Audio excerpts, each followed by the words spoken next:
got a lot to fly through and around town this episode. The department has had a very busy couple of months.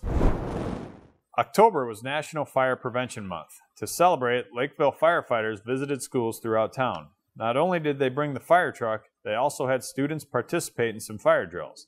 The goal was to educate Lakeville's youth about fire safety and prevention.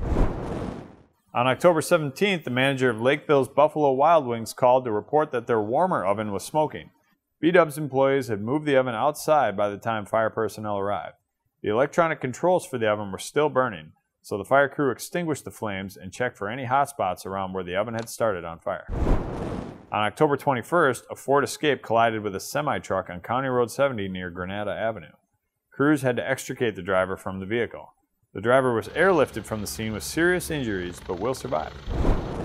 On October 23rd, Lakeville and Burnsville Fire responded to a vehicle on fire on 35W near 162nd Street. Crews extinguished the fire and provided traffic control until the vehicle was removed from the freeway. On October 31st, Station 2 hosts its annual trick-or-treat event. About 30 kids stopped by to show off their costumes and get an up-close look at some of the fire trucks.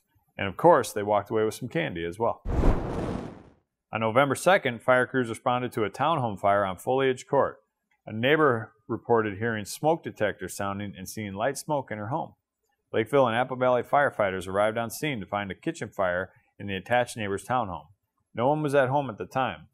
Only the involved townhome suffered fire damage, but it was enough to displace the occupant. On November 7th at 1:30 p.m., the Lakeville Fire Department responded to a conveyor fire at Recycle, Minnesota on 215th Street West. Crews arrived on scene and confirmed a fire was caused by a piled material on a conveyor belt within the hopper. The sprinkler system activated 3 sprinkler heads to control the fire. Crews quickly extinguished the remaining fire and remained on scene until 7 p.m. to monitor the situation. Thank you to the Dakota County Sheriff's Department and Apple Valley Fire for their assistance.